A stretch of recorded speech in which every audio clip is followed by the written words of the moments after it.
जब इंसान अपने विरोधी को बदनाम करने के लिए उसमें कोई कमी नहीं निकाल पाता है तो वो झूठ का रास्ता चुनता है। देश में सच्ची खबरें चलाने का ढोल पीटने वाली बिकाऊ मीडिया आज यही काम कर रही है। कोरोना संकट के दौर में भी इन्होंने पीएम मोदी और सीएम योगी के खिलाफ दुष्प्रचार का कोई मौका नहीं छोड़ा। ऐसे संकट में आज जब पीएम मोदी के नेतृत्व की चर्चा विदेशों में हो रही है, आज भारत विदेशों से मदद मांगने की बजाय विदेशों की मदद कर रहा है, तो ये बातें बिकाऊ मीडिया और दलाल पत्रकारों के गले नहीं उतर रही है। इसलिए इस गैंग ने मोदी सरकार की छवि धूमिल करने के लिए फर्जी खबरों का सहारा लिया है और उनकी इस मुहिम में देश से लेकर विदेश की मीडिया भी शामिल है। आइए देखते हैं कुछ ऐसी खबरें जिन्हें भारत और अंतर्राष्ट्रीय मीडिया के एक खास वर्ग ने बढ़ चढ़कर चलाया। पड़ताल करने पर ये खबरें सफेद झूठ निकली।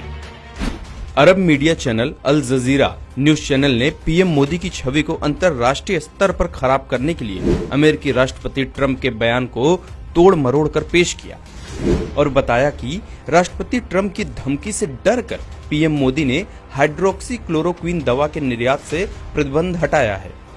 जबकि इंडिया टुडे ने इस खबर को फर्जी बताते हुए कहा कि ट्रंप का बयान एक पत्रकार के सवाल के बाद आया, जिसमें उनसे पूछा गया कि अमेरिका के मेडिकल सामान के निर्यात पर रोक लगाने के निर्णय पर क्या उन्हें चिंता है कि कोई प्रतिक्रिया होगी, जैसे भारत के प्रधानमंत्री के मेडिकल सामान के आयात पर रोक लगाने पे हुई है।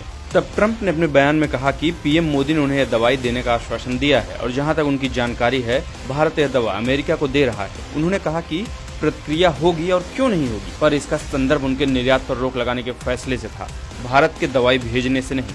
बल्कि यह भी पता चला है कि भारत ने अमेरिका समेत कई अन्य देशों को यह दवाई निर्यात करने का फैसला ट्रंप के बयान से पहले ले लिया था और ट्रंप ने अपने बयान में भी इसका जिक्र किया था। इसके बाद राष्ट्रपति ट्रंप ने दवाई भेजने के लिए भारत का धन्यवाद भी किया और यह भी कहा कि भारत की इस मदद को याद रखा जाएगा। अपने झूठ का पासा पलटते देख फेक न्यूज की दुकान चलाने वाले कुछ बिकाऊ पत्रकार गला फाड़ फाड़ कर सोशल मीडिया पर शोर मचाने लगे कि दूसरे देशों को हाइड्रोक्सी क्लोरोक्विन का निर्यात करने से देश में दवा की किल्लत हो गई है और भारतीय डॉक्टर कठिन समय से गुजर रहे हैं। लेकिन इनके फेक दावों की पोल तब खुल गई जब केंद्र सरकार के स्वास्थ्य विभाग के संयुक्त सचिव लव अग्रवाल ने बताया कि देश में अभी के हालात को देखते हुए 1 करोड़ हाइड्रोक्सी क्लोरोक्विन की जरूरत पड़ सकती है। हमारे पास पहले से ही जरूरत से 3 गुना स्टॉक मौजूद है। ये हमने जो प्रोजेक्शन किया तो हमें करीब 1 करोड़ टैबलेट की जरूरत होगी, जो आने वाले 1 हफ्ते को अगर आप मिलाएं, और हमारे पास आज भी 3.28 करोड़ टैबलेट्स अवेलेबल हैं। यह मैं आप लोगों की दृष्टि में इसलिए लाना चाहता हूं कि जितनी हमारी प्रोजेक्टेड रिक्वायरमेंट है इस टाइम, उसके 3 गुना से ज्यादा टैबलेट देश के पास आज डोमेस्टिक यूज के लिए अवेलेबल हैं।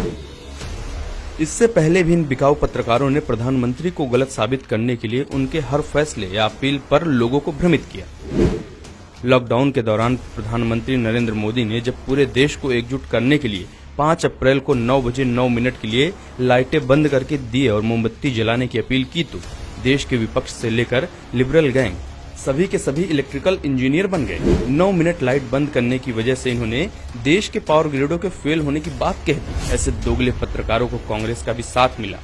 कांग्रेस नेता शशि थरूर ने कहा कि 9 मिनट लाइट बंद करके जब लाइट खोली जाएगी तो पावर ग्रिड खराब हो जाएगा। थरूर के शब्द बिकाऊ मीडिया के लिए तो जैसे अमृत बन गए और उन्होंने सोशल मीडिया पर भ्रम फैलाना शुरू कर दिया, लेकिन न देशवासियों पर इसका कोई असर हुआ, न ही पावर ग्रिड पर। मोदी जी की अपील पर पूरा देश एक साथ आया और दिया जलाकर एकजुटता का संदेश दिया। देशवासियों के समर्थन को देखकर फेक न्यूज फैक्ट्री गैंग और बौखला गया और इन्होंने 5 अप्रैल को आग लगने की झूठी खबर फैलाना शुरू कर दिया। राजदीप सरदेसाई ने सोलापुर में आग लगने के 2 महीने पुराने वीडियो को 5 अप्रैल का बताकर ट्वीट किया ताकि पीएम मोदी की मुहिम को बदनाम किया जा सके, लेकिन उनका झूठ ज्यादा देर तक टिक नहीं सका। टाइम्स ऑफ इंडिया ने इस दावे की सत्यता की जांच की, जिसमें राजदीप सरदेसाई का ये ट्वीट फर्जी पाया गया। इन वामपंथी और बिकाऊ पत्रकारों ने न सिर्फ पीएम मोदी को ही अपना निशाना बनाया, बल्कि इन्होंने तो यूपी के सीएम को भी नहीं छोड़ा।